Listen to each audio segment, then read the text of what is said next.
تھوڑا آگے بڑھتے ہی مجھے بائیں طرف کافی دور روشنی کے 2-3 گولے بلند ہوتے دکھائی دیے۔ وہ وہاں سے کافی فاصلے پر تھے۔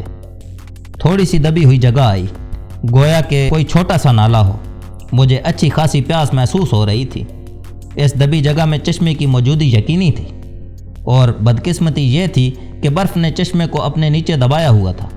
نالے میں اتر کر مجھے پانی ضرور مل جاتا، لیکن صرف پانی کے حصول کے لیے نالے میں اترنا مجھے کبھی گوارا نہ ہو سکتا۔ ایک اچھے سنائپر میں اس سے کئی گنا زیادہ پیاس بھی برداشت کرنے کا حوصلہ موجود ہوتا ہے۔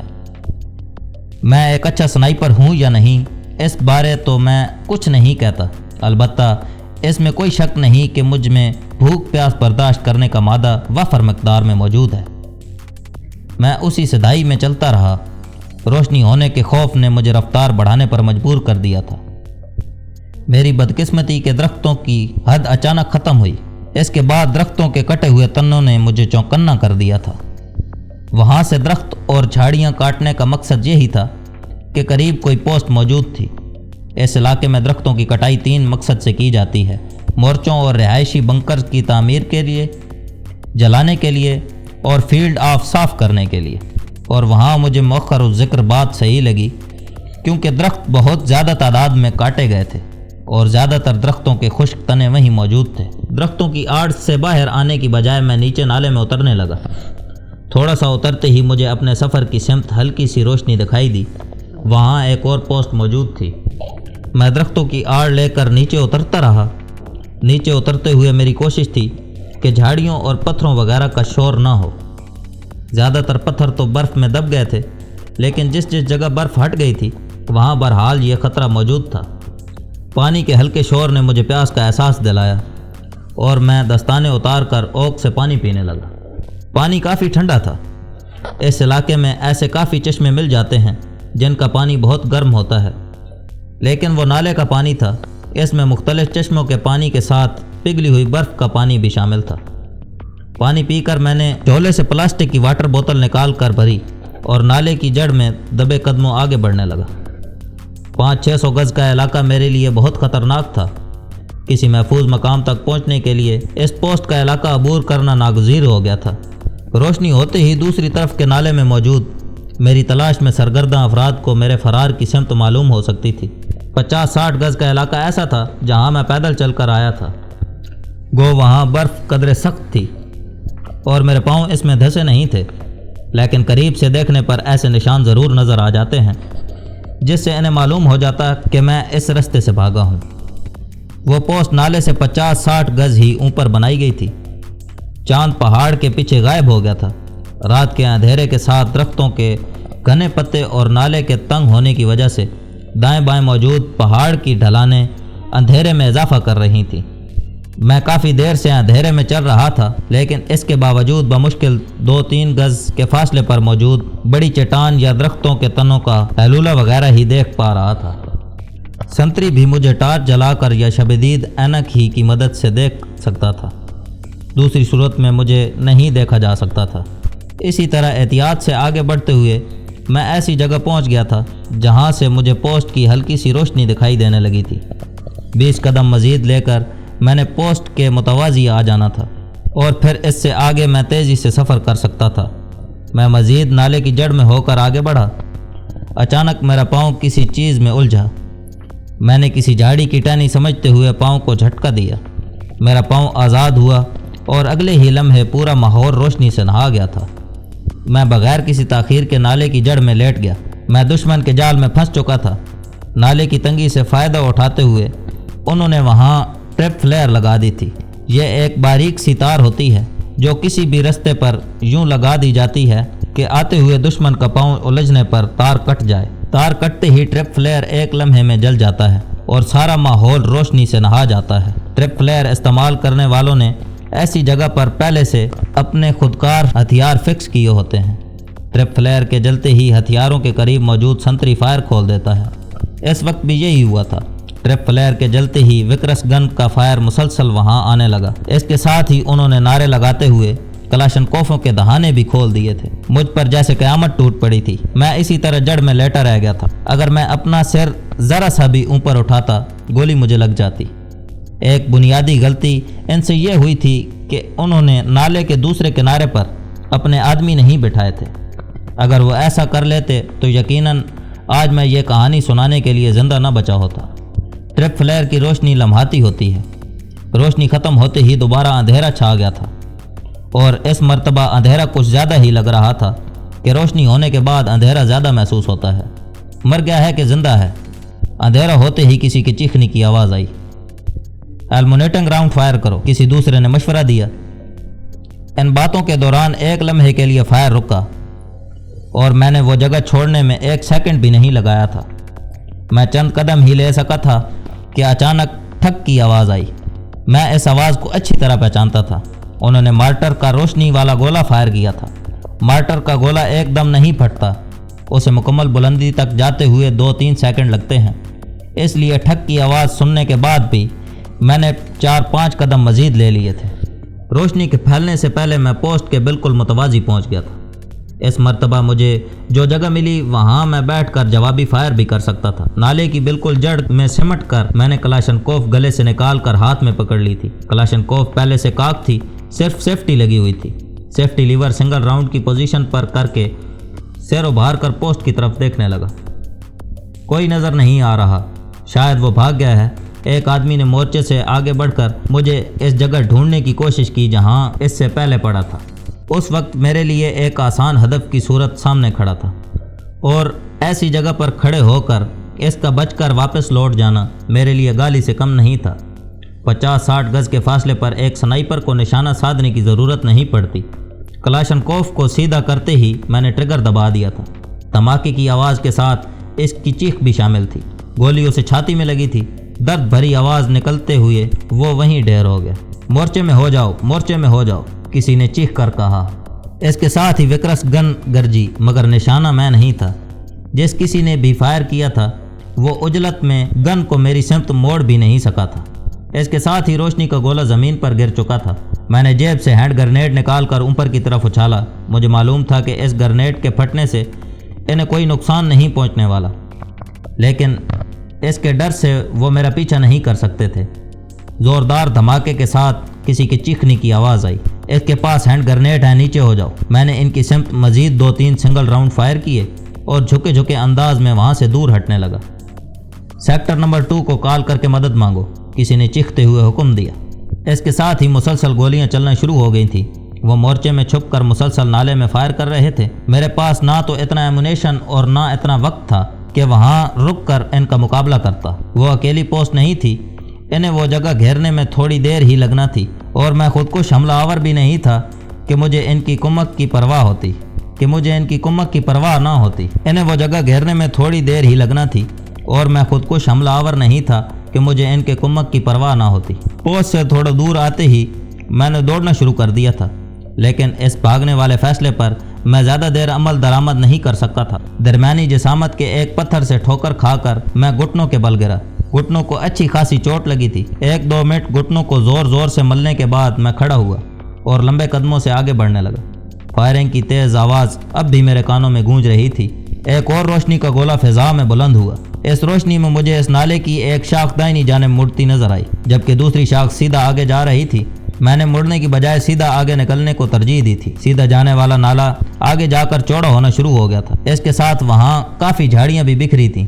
مجھے روشنی کے چند اور گولے فضا میں بلند ہوتے نظر آئے، لیکن نالے میں موجود جھاڑیوں کی وجہ سے میں نے رکنے کی ضرورت محسوس نہیں کی تھی۔ نالا آہستہ آہستہ ہموار ہونا شروع ہو گیا تھا، اور پہلے جو مسلسل اترائی شروع تھی وہ ختم ہو گئی تھی۔ ہموار جگہ پر میں نے اپنی رفتار تھوڑی اور بڑھا لی تھی۔ میں آخری مٹبھیڑ ہونے والی پوسٹ سے 1-1.5 کلومیٹر دور آیا ہوں گا کہ اچانک مجھے سامنے سے ٹارچوں کی روشنی نظر آئی۔ وہ 100-150 گز دور ہوں گے۔ ان کے آنے کے انداز سے محسوس یہی ہو رہا تھا کہ انہیں کہیں پہنچنے کی جلدی ہے۔ مؤخر الذکر پوسٹ کی جانب سے بھی اب اکا دکا فائر کی آواز آ رہی تھی۔ ان کے قریب پہنچنے سے پہلے میں نالے کے ایک کنارے ہو گیا۔ جھاڑی میں چھپنے کی بجائے میں نے ایک بڑے پتھر کی آڑ لینا زیادہ بہتر سمجھا، کیونکہ کسی بھی شک کی بنا پر ان کے فائر کھولنے کی صورت میں جھاڑی مجھے فائر سے حفاظت مہیا نہیں کر سکتی تھی۔ اس کے برعکس پتھر مجھے نظری آڑ کے ساتھ فائری آڑ بھی مہیا کر سکتا تھا۔ وہ 10-12 آدمی تھے۔ ایک دوسرے کو جلدی چلنے کی تلقین کرتے ہوئے وہ اطراف کا سرسری جائزہ لیتے ہوئے آگے نکلتے چلے گئے۔ وہ اس پوسٹ کی مدد کو جا رہے تھے۔ یقیناً کئی مجاہدین نے ان کی پوسٹ پر حملہ کیا تھا۔ شروع میں میری جن آدمیوں کے ساتھ مٹ بھیڑ ہوئی تھی اور انہیں میں نے جس غلط فہمی میں مبتلا کیا تھا، اب تک وہ غلط بیانی مجھے فائدہ دے رہی تھی۔